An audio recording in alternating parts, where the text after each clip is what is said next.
তোমাদের আজ 30 টাকায় ফরেন ট্রিপ করাচ্ছি। কোথায় বলো তো? জাপান। এসো তোমাদের জাপান দেখাই।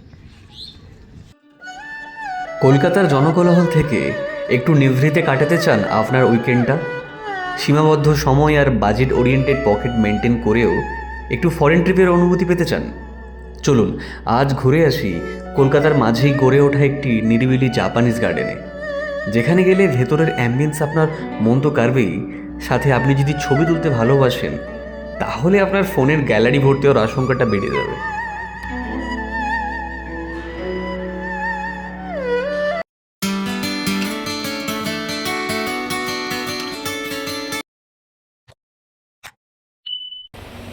আশা করছি তোমরা সবাই খুবই ভালো রয়েছো।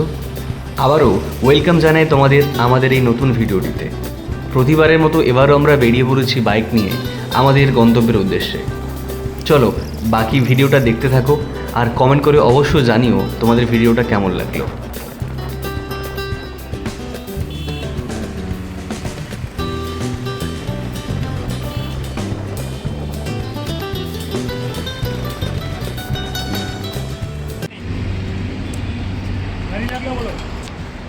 High, good morning. এখন আমরা রয়েছি ইকো পার্কের 1 নম্বর গেটের সামনে। হ্যাঁ, বেসিক্যালি যদি আপনারা কেউ বাইক নিয়ে আসেন তাহলে এই গেট দিয়ে এন্টার করবেন না, কারণ এই গেট থেকে অনেকটা হাঁটতে হয় আর বাইকের কোনো পার্কিং পাওয়া যায় না। তো বাইকের পার্কিং পাওয়া যায় 3 নম্বর গেটের দিকে। তো আমরা এখন 3 নম্বর গেটে যাবো। 3 নম্বর গেটটা পড়ছে আপনার এই সাইডে যেতে হবে বাইক নিয়ে।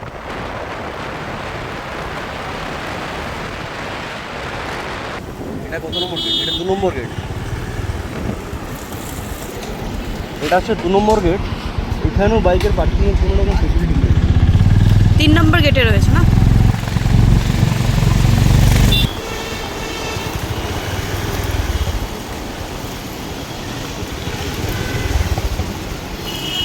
তো এখন আমরা দাঁড়িয়ে আছি বাংলা মিষ্টি হাবের সামনে, যেটা একদম ইকো পার্কের 3 নম্বর গেটের সামনেই। আর রোদ তো ভীষণ রয়েছে, বাট আপনি যদি বাইক নিয়ে আসেন তাহলে আপনাদেরকে এখানে আসতে হবে, কারণ বাইকের পার্কিং রয়েছে আপনাদের এইখানে রয়েছে বাইকের পার্কিং। এখানে বাইক পার্কিং করে এই সামনের এই গেটটা থেকে, এই যে গেট দেখতে পাচ্ছেন, এখান থেকে টিকিট কেটে দেন আমাদেরকে এন্ট্রি করতে হবে। যারা বাইক নিয়ে আসবেন তাদের জন্য পার্কিং জোন এটা যথেষ্ট সেফ একটা জায়গা। এখানে 20 টাকা লাগে সারা দিনের জন্য পার্কিংয়ে। ইকোপার্ক ঢোকার পার পার্সন এন্ট্রি ফি শুধুমাত্র 30 টাকা। 3 নম্বর গেট থেকে আমরা এন্ট্রি করলাম। জাপানিজ ফরেস্টের যেতে হলে যদি 3 নম্বর গেট থেকে আপনারা এন্ট্রি করেন তাহলে সেক্ষেত্রে একটুখানি হেক্টিক হয়ে যাবে হাতাটা, কারণ এই হচ্ছে আপনার 3 নম্বর গেট। জাপানিজ ফরেস্ট আপনার এখানে আপনার প্রচুর হাঁটতে হবে, এখান থেকে ঘুরে ঘুরে এইভাবে হেঁটে দেন ওখানে যেতে হবে। ঠিক আছে, আমরা হাঁটতেই থাকবো এখান থেকে। এটা হচ্ছে রেন ফরেস্ট। বাট এখন রেন হচ্ছে না। এখন রেন হচ্ছে না, এখন হচ্ছে সানলাইট। এখন রোদে ভর্তি। তো আমরা এখন এই ভীষণ রোদ। আর্টিফিশিয়াল রেন ফরেস্টের মধ্যে হেঁটে হেঁটে যাচ্ছি আমরা টুয়ার্ডস জাপানিজ ফরেস্ট। যেখানে গেলে আপনারা বুঝতেই পারবেন না এটা ইকো পার্ক। হ্যাঁ, তো ও রোদের মধ্যে চলে গেছে লেকের ধারে। বসতে চাইছি না, তাও ও এখান দিয়ে হাঁটতে চাইছে। হাঁটো। রোদের জন্য হয়তো একটুখানি খারাপ লাগতে পারে, যেহেতু শীতকাল না, তাই খুব একটা প্রবলেম হবে না হেঁটে যেতে এখান থেকে। বাট শীতকালেও ভীষণ গরম লাগছে। গরম কোথায়, ভীষণ গরম লাগছে। লেকের ধারের এখানকার অ্যাম্বিয়েন্সটা এতটাই সুন্দর, এতটাই সুন্দর, মন ভরে যাবে। আর আমরা যে যাবো না সেটা একদম সেই দূরে, লেকের একদম সেই প্রান্তে। দূরে ওখান থেকে আইফেল টাওয়ার দেখা যাচ্ছে। আর এই বাঁ দিকটা আছে, যে ফোনে আপনারা বুঝতে পারবেন না, আমরা গেলে আপনাকে দেখাচ্ছি, অনেকটা দূরে একদম সেই প্রান্তে। আমাদেরকে পুরো লেকের ধার ধরে হাঁটতে হবে। অ্যাট লাস্ট আমরা জাপানিজ গার্ডেনের একদম সামনে দাঁড়িয়ে আছি। এই জায়গাটা দেখে খুব সুন্দর লাগে। বাইরে থেকেই এটার অ্যাম্বিয়েন্স এতটাই সুন্দর, দেখা যায় ভেতরে কত সুন্দর। দেখে সত্যিই মনে হচ্ছে না যে এটা কলকাতার বুকে একটা জায়গা। ভেতরটা আরো সুন্দর। ভেতরটা আরও সুন্দর হবে, দেখা যাক।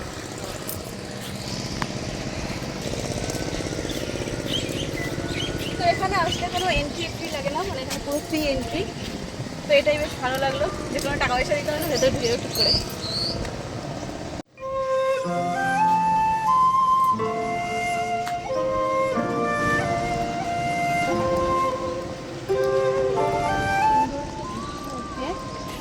সামনে ঢোকার সঙ্গে সঙ্গে একটা কত সুন্দর একটা বৌদ্ধ মানে বুদ্ধদেবের মূর্তি, একটা গৌতম বুদ্ধের মূর্তি।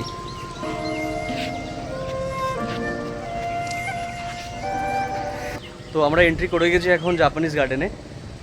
এবার আমার খুব সুন্দর লাগছে এই বুদ্ধ মূর্তিটা। হ্যাঁ আসলে এই বুদ্ধ মূর্তিটা খুবই সুন্দর লাগছে, খুব সুন্দরভাবে বানানো। এত সুন্দরভাবে বানানো হয়েছে, এটা একটু ক্লোজ আপে দেখাতে চাইবো জায়গাটা।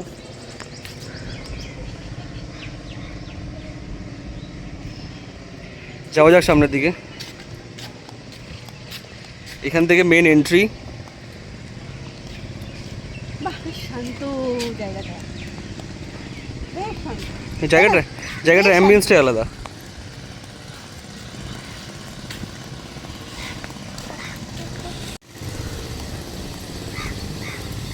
Wow! এই জায়গাটা দেখো, স্মল বুদ্ধস, অনেক ছোট ছোট Wow, খুব সুন্দর বুদ্ধের মেদি এখানে রয়েছে। বুদ্ধ মূর্তি, right? But এগুলো ভেঙে টেঙে গেছে। খুব সুন্দর। তোমরা চলেছি হাঁটতে হাঁটতে, হাঁটতে হাঁটতে সামনে একটা জায়গা রয়েছে, সুন্দর। এই জায়গাটা এটা কি কিসের জন্য? এটা রয়েছে, এটা ঠিক মাঝখান থেকে হাঁটলে মেন্টাল পিস আছে, সেই জন্য এটা বানানো হয়েছে। একবার যাবো? হ্যাঁ আমরা যাবো তো অবশ্যই, তাহলে আসি? যাওয়া যাক। মানে গোল করে ঘুরতে গোল করে ঘুরতে হবে এটাকে পুরোটা। তাহলে আমরা ওখান থেকে শুরু করি। হ্যাঁ ওখান থেকে শুরু করতে হবে।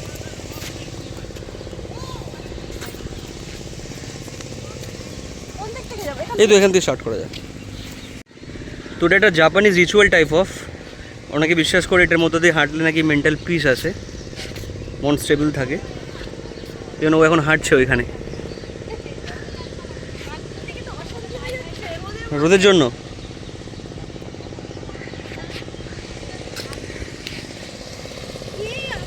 এই যে জায়গাটা হলো, এখান থেকে আমরা এগোচ্ছি সামনে। আর এই যে সামনের এন্ট্রিটা রয়েছে না, এখানে এত সুন্দর ফটো আসবে, যেটা আপনারা ফটোগ্রাফি ভালোবাসেন, খুব সুন্দর এই জায়গাটা, তাই না? ভিডিও খুব সুন্দর আছে, মানে যদি রিল বানাতে চাই খুব হ্যাঁ। সুন্দর আছে।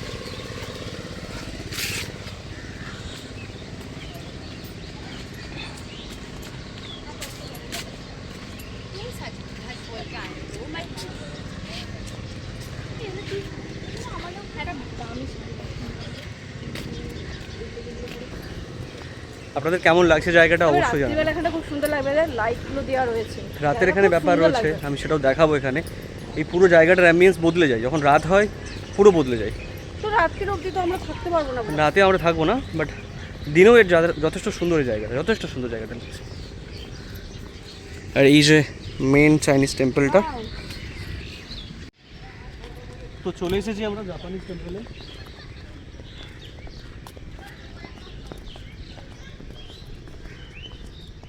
কেমন লাগছে? ওগুলো দেখতে পাচ্ছেন, এগুলো রাতে লাইট এগুলো জ্বলে, তখন পুরো জায়গাটার অ্যাম্বিয়েন্স আরও সুন্দর লাগে।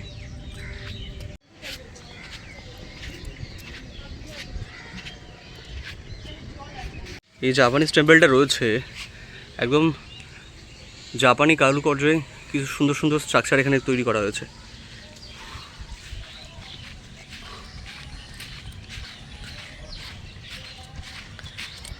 ভীষণ রোদ, তাতেই চলো। এবার আমরা ভেতরে ঢুকবো এখান থেকে।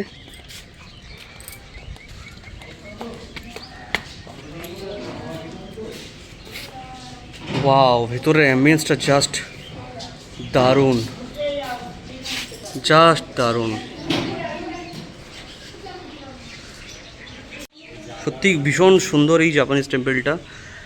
আর বাঁদিকে রয়েছে আমাদের পাহাড় যেরকম থাকে না, সেই রকম প্রত্যেকটাকে রাউন্ড করে ঘোরাতে হয় একটা একটা করে।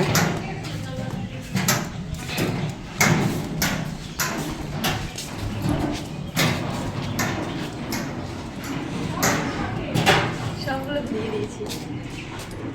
সো মেইন যে টেম্পলটা রয়েছে, এখানে এন্ট্রি করার জন্য আপনাদেরকে আপনার জুতোটা এখানে খুলে নিতে হবে।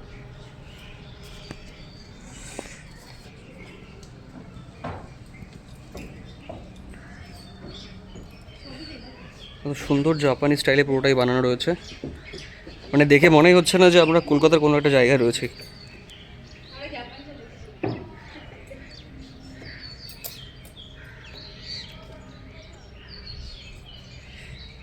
ভেতরে দেখাচ্ছি, আসুন ভেতরটাকে দেখো। ভেতরের গেটটা সবসময় বন্ধই থাকে। না কোনো একটা সময় বোধহয় খোলে। এই গেটটা জানা নেই অ্যাকচুয়ালি কোন টাইমে খোলে। মোস্ট অফ দ্য টাইম আমি মানে বেসিক্যালি যতটুকু ভিডিও দেখেছি ইউটিউবে সব এটা বন্ধই থাকে। জানলা থেকে আপনাদেরকে ভেতরটা দেখাই।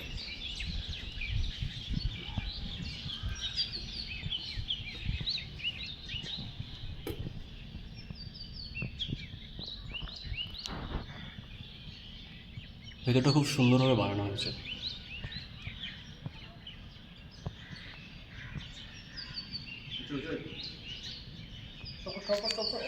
এই হচ্ছে এটা সাইডের দিকটা। তবে এটা কলকাতা বলে একদমই মনে হবে না।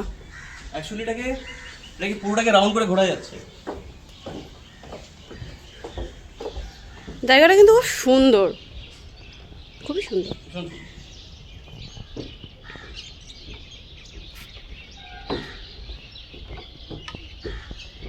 সো মেন টেম্পলটা আপনাদেরকে দেখানো হলো, খুবই সুন্দর অ্যাকচুয়ালি, অ্যাম্বিয়েন্সটা যথেষ্ট সুন্দর এখানে। আর যতটা বেশি ক্রাউড কম হবে তত বেশি আপনাদের ভালো লাগবে এখানে আসলে। অ্যাকচুয়ালি ক্রাউড একটু ফাঁকাফাঁকি ঘুরলাম, এখন আবার ক্রাউড আসা শুরু হয়েছে। এখন টাইম তো প্রায় 1টা বাজে চললো। এই সামনে রয়েছে আর একটা দেখার জায়গা।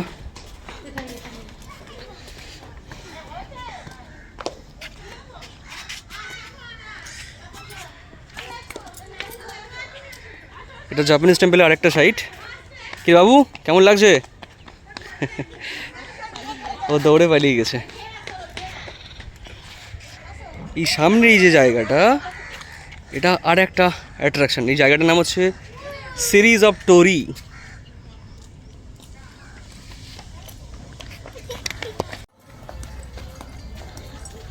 জাপানি টেম্পলসের এটা আরেকটা সুন্দর জায়গা, এখান থেকে হেঁটে গেলে আরো বেশি ভালো লাগছে, ভিডিওতে তো আরো সুন্দর লাগছে। এই জায়গাটা সত্যিই সুন্দর। চলে এসেছি। এই জায়গাটাতে রিলস কিংবা শর্ট ভিডিও বানানোর জন্য জায়গাটা সত্যিই খুব সুন্দর, তাই না? দারুণ দারুণ।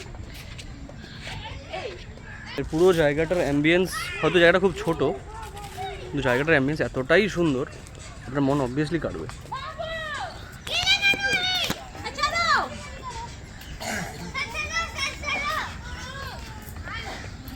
সামনে একটা ছোট্ট জলাশয় রয়েছে এখানে, এর উপর দিয়ে যাওয়ার রাস্তা রয়েছে। বাট একটা জিনিস আপনাদেরকে দেখাবো, সেটা হচ্ছে যে এখানে রয়েছে একটু বড় সাইজের বৌদ্ধের মূর্তি, একটু বড় সাইজের, যেখানে বাইরে আপনাদেরকে দেখানো তার থেকে একটু বড়।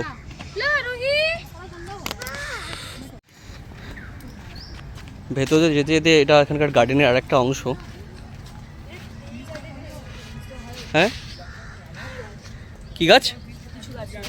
কি গাছ? কি গাছ? জানি না, আমি এমনি বললাম টি গাছ। এটা চা গাছ? না, এটা চা গাছ মোটেও না। আমাকে লোকের কাছে অপমান করিস না।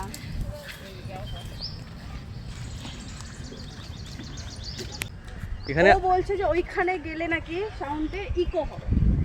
ঠিক আছে, তো আমি গিয়ে দেখবো, যদি ইকো না হয়েছে না, ওখানে তো ইকো হয় সাউন্ড, মাথা ফাটিয়ে দেবো আমি একদম। এই জায়গাটাতে হচ্ছে সাউন্ডের ইকো হয়।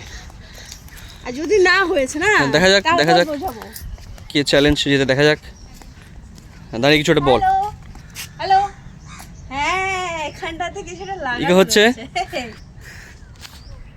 হ্যালো হ্যালো, এখানটাতে রেল ইকো হচ্ছে, জানি না ক্যামেরাতে বোঝা যাচ্ছে কিনা। মানে অ্যাকচুয়ালি এই যে এখানে কিছুটা লাগানো রয়েছে। হুম এই নিচে কোনোটা সিস্টেম কিছু একটা ব্যাপার আছে, শুধু লাগানোর জন্য। এই স্ট্রাকচারটা এমনভাবে বানানো হয়েছে সেই জন্য ইকো হচ্ছে। তো এই গেট হচ্ছে ইকোর গেট, ইকোর gate in the sense of এখানে দাঁড়িয়ে কথা বলে লিখে হয়। মানে এখান থেকে এগিয়ে রয়েছি। এইখানে রয়েছে কিছু ব্যাম্বো, বাঁশের আর্টিফ্যাক্ট। এটা কি? Bamboo bamboo. এটা মনে হয় লাইটিং হয়, এটা সন্ধ্যাবেলাতে লাইট জ্বলে পাক্কা।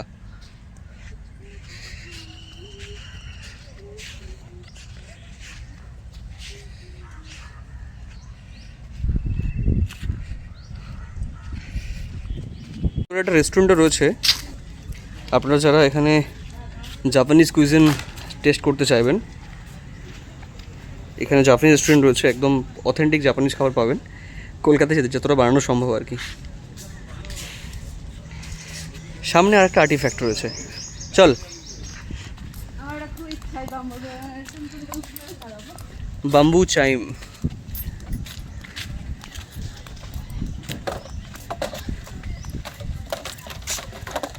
বাঁশগুলো অ্যাকচুয়ালি ভেতর থেকে ফোকলা হয়ে গেছে, খুব একটা বেশি সাউন্ড ক্রিয়েট হচ্ছে না, বাট এইভাবে চাইমের মতো একটা ক্রিয়েট করেছে একদম সেন্টার পর্যন্ত।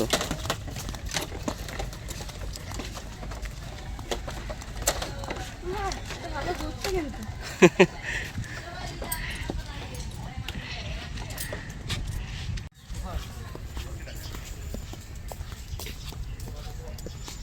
এখানে ভেতরে ছোট একটা পন্ডের মাঝ থেকে একটা ব্রিজের সৃষ্টি করা হয়েছে। বেশ সুন্দর।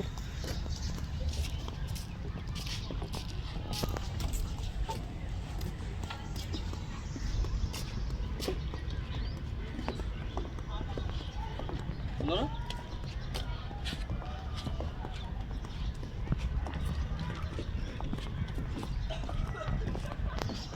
একটা স্পেশাল জিনিস এখানে রয়েছে যেটা আপনাদেরকে দেখাই। এখানে রয়েছে একদম প্রপার চায়না থেকে ইম্পোর্ট করা, মানে এই বাঁশ ইয়েলো বাম্বু, মানে এটা প্রত্যেকটা এই যে বাঁশ গাছের এটা দেখছেন, এটা অ্যাকচুয়ালি হলুদ। ইয়েলো বাম্বু লেখাই রয়েছে। দেখুন তো কিছু অ্যাকচুয়ালি কালার করা না, প্রত্যেকটা বাঁশ আপনার হলুদ রঙের এখানে।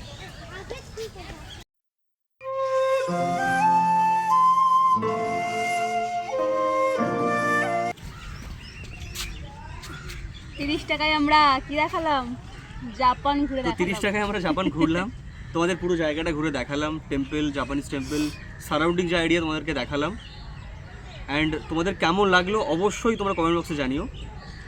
আর আর যদি ভিডিওটা ভালো লাগে তাহলে একটা লাইক করবেন এন্ড চ্যানেলটাকে সাবস্ক্রাইব করে দেবেন। আর অবশ্যই আপনাদের ফিডব্যাক কমেন্ট বক্সে জানাবেন। আর হ্যাঁ, ভিডিওটা ভালো লাগলে সবার সাথে শেয়ারও করবেন যাতে সবাই দেখতে পায় ভিডিওটা। ভালো থাকবেন। টাটা।